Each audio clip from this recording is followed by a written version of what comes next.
esse mundo das artes marciais começou com um sonho desde criança. Eu lembro de 3, 4 anos de idade, em que a gente virava, não era rolamento, a gente virava cambalhota, né? Criança, né? Virava de lado, inclusive, né?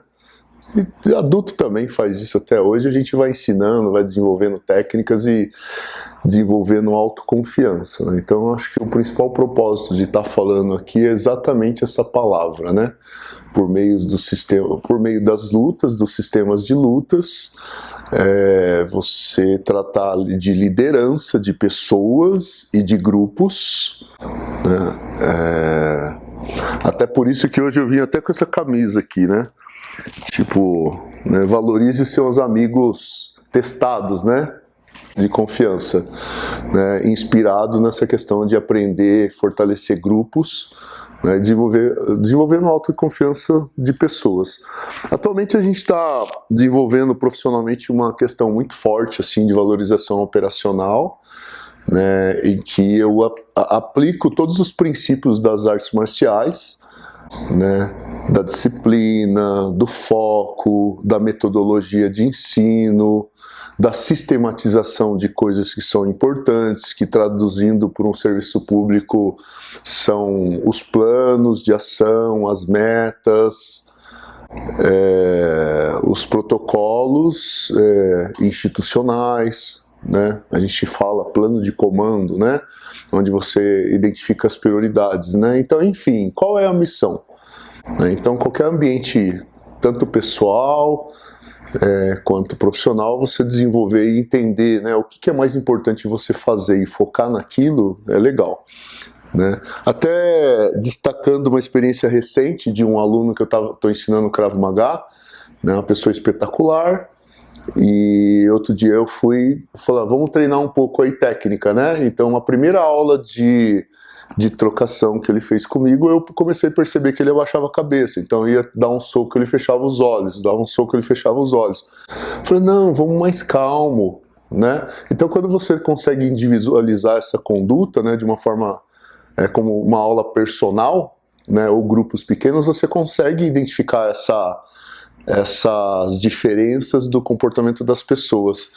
E eu comecei a falar, não, pode acreditar mais, pode confiar, você está treinando com um amigo, né? E muitas pessoas morrem de vontade de treinar lutas, mas têm o medo. Porque em alguns ambientes, a gente já viu pessoas que vão lá, se machucam, e a gente tem histórico de gente que comprou um kimono, foi na academia, virou um saco de pancada. Então nem tudo de história é tudo bonitinho, né? E de repente ele estava embora para casa e jogou o kimono dele fora, né? E aí vai do professor, do ambiente onde você consegue desenvolver isso, né? Por que a gente está aqui junto com a Conexão Marcial? Justamente por esse propósito desenvolvido de respeito às pessoas, de grupos e do negócio, né? Por meio da liderança e disciplina que você desenvolve na arte marcial. Então esse mundo é gigantesco, né? Como eu falei, eu lembro de criança, eu estava saindo de uma aula de judô, e meu pai era sargento da PM e trabalhava junto lá em Tararé, divisa com o Paraná. Eu vi uma operação, era uma veraneio preta e branca, uma operação com a Polícia Civil, né? Então eu tenho essa imagem, que não é tão simples assim, das equipes de polícia trabalhando junto. E depois, como capitão, como tenente antigo, a gente teve ótimas experiências de trabalhar com a Polícia Militar, Polícia Civil, principalmente em cidades menores, onde você tem um efetivo menor e as pessoas se uniam. Então, foi bastante interessante, que eu já desenvolvia, depois de adulto, profissionalmente, desenvolvia ensino de técnicas, de táticas de polícia, de entradas, de deslocamento em corredor, de um curso de ações, né, com base no curso de ações especiais de polícia, que eu fiz ações do grupo de ações táticas especiais do GAT em 99, e a gente ensinava combate em ambiente confinado. Mais ou menos nessa mesma época, a polícia desenvolveu do patrulhamento tático móvel o conceito de força tática, né, de grupos que são apoio dos comandantes de batalhão, grupos especiais que são a retaguarda do comando de batalhão.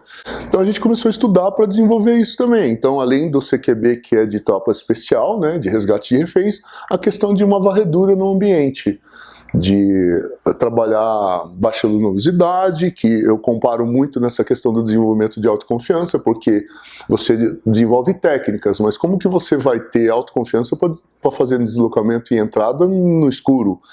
Então voltamos para a liderança de desenvolver a autoconfiança de pessoas.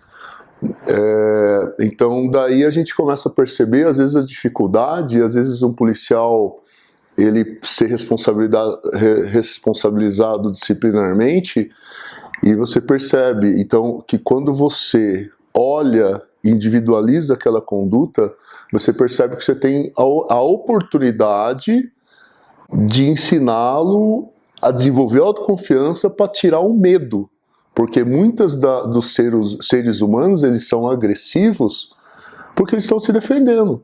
Como um gato que você pode acuar num canto e ele te atacar por defesa, né? Então, partindo por esse lado de desenvolver o lado psicológico, a luta, a pessoa, quando ela está segura, ela sabe que ela não corre risco ou diminui o risco, ela se comporta com mais calma, com mais tranquilidade. Então essa é a pegada do lado profissional que eu comecei a desenvolver até para a minha vida pessoal, né? Aí, você desenvolve autoconfiança, luta, mas espera um pouco, quando você está numa luta, você altera a respiração, então eu vim antes das lutas da atividade profissional, eu joguei basquete, e basquete é repetição de fundamentos, então repetição de fundamentos, então quando você está lutando ali, o que você consegue fazer bem? Aquilo que você virou autorreflexo. E quando você encontra uma resistência, você vai fazer força, e essa força altera a frequência cardíaca. Então também você acaba tendo que aprender a respirar, fazer menos esforço. E quanto mais técnica você treina, o simples, em qualquer ambiente, seja para uma criança, para um adulto, para um profissional, você trabalha o básico de técnicas, ele desenvolve mais fácil a ferramenta para executar a missão dele. E a missão dele, às vezes, é só intelectual, né? É a ferramenta de lidar com uma pessoa que está nervosa, né? Daí a gente começa a estudar, né, no campo aqui de vocês que desenvolvem bastante Kung Fu, né, a arte da guerra, né? A hora que eu chego aqui nesse ambiente da conexão marcial, a gente vê os livros, né, inspiração como arte da guerra, é muito legal, né? Quer dizer que desde quando eu estou estudando há mais de 20 anos, né, nesse caminho aí do guerreiro, você me faz lembrar de Sun Tzu lá, né? Toda vez que você precisou usar a força, você não foi bem sucedido, né?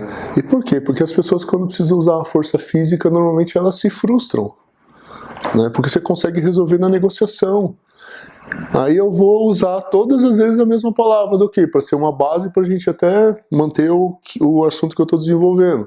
Autoconfiança. Autoconfiança. Eu não estou afim de treinar hoje. Não é questão de você estar afim ou não estar. Para você melhorar alguma coisa, você tem que ter disciplina. Não é motivação. O que é a motivação nossa aqui? São as pessoas que estão envolvidas. O caráter das pessoas que estão próximos da gente. Que estão envolvidos, que estão ensinando ou arte marcial ou sistemas de defesa pessoal. Então é basicamente isso, né? Você vê com um sonho de infância, onde eu lembro da imagem do meu pai trabalhando junto com uma outra equipe, que eu passei ao longo da carreira desenvolvendo tudo isso, e graças a Deus, tanto no ambiente policial, militar, como no ambiente das lideranças civis, de policiais civis, todas as vezes que a gente, por conta dessa postura, a gente precisou ir numa operação, a gente montava cursos e chamava polícia civil, polícia militar. De repente, a hora que eu ia apresentar uma ocorrência na delegacia, quem que estava ali? Era o escrivão que tinha feito curso comigo. E eu me recordo da postura de todas as pessoas no dia a dia. Quando você conhece ou não conhece a pessoa, como que é? A gente se preserva quando não conhece. E quando você conhece? Você é recebido de portas abertas. Então a gente conseguiu, ao longo da carreira, desenvolver isso por meio do ensino dos sistemas de lutas profissionais até. Daí eu fiz o mestrado. No mestrado, como eu falei, né, da cidade pequena lá de Itararé, a gente demorava às vezes profissionalmente para chegar ao apoio quando numa cidade pequena. E eu passei por uma situação dessa em Paraguaçu Paulista, que um policial precisou atuar e ele tomou um susto por conta da rotina, e uma pessoa maior que eu tenho 1,96, o rapaz tinha 2,5 quase, psiquiátrico, e ele estava com uma faca escondida. Ele estava com uma faca escondida dessa forma. E ele cortou o nervo aqui próximo do pescoço e aqui o nervo no braço do policial. E a população desesperada pediu apoio, em vez de ligar o 90, pediu apoio para o policial aposentado daquela cidade. Então aquilo lá me chocou de uma forma. O que eu posso fazer para diminuir esse risco, para preservar a vida do meu irmão? Então essa preservar a vida do meu irmão a gente usa até hoje na ativa, com 33 anos de serviço quase, né? O que a gente pode fazer para melhorar a qualidade da logística do ambiente de serviço do policial? E isso é em todos os lugares. Então daquilo ali eu fiz o Limão e Limonada e eu usei o tema para fazer uma monografia, uma dissertação de mestrado. Recentemente no doutorado teve aquele caso do Floyd, né, o doutorado profissional, né? O caso do Floyd lá em Minneapolis, que aquela situação foi usada politicamente próximo, né, o movimento Black Lives Matter, um movimento legítimo, mas também foi usado de uma forma para fortalecer, colocando ali questionamento do trabalho das forças de segurança em detrimento à questão política da eleição americana. Isso foi usado no Brasil. Por exemplo, aqui existia uma publicação de proibição de mata-leão. Até hoje a palavra proibido do mata-leão ela não existe. Ela foi retirada dos manuais.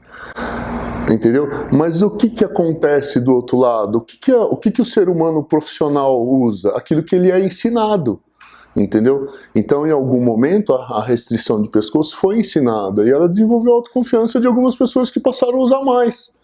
Então, assim, essa questão de você ensina alguma coisa. Antes de começar o podcast, a gente estava conversando sobre isso, né? Alguns sistemas de defesa pessoal, como o Krav Maga da Federação Brasileira de Krav Maga. Ela começou com sistemática de ensinos por faixas. Hoje, o que os mestres da federação estão fazendo? Reavaliaram, atualizaram e estão colocando menos técnicas em cada faixa para facilitar o aprendizado e o ensino, né? Para você chegar lá no grau da faixa preta, né? Do aprendizado, né? A gente fala que depois da faixa preta você vai aprender a sentir, né? Antes você só aprende. Então, é nesse sentido que na atividade profissional, se você organizar menos técnicas que dão resultado, é mais fácil, porque quem tem tanto tempo assim para treinar, né? Então, enfim, essa é uma história, mistura história de vida com amor profissional, respeito às pessoas e entender qual é a missão que a gente precisa direcionar, né? Tipo 80-20, né? O que são as pessoas, né? O que é mais importante a gente focar para fazer dar resultado? Uma equipe, um time, melhorar a autoconfiança do ser humano, alguém que passou, uma mulher ou uma criança ou uma pessoa que passou por alguma frustração e você olhar no olho dela e fala que dá para superar aquilo, né? É um mundo impressionante, né? Que a questão da filosofia também ela anda junto com a técnica.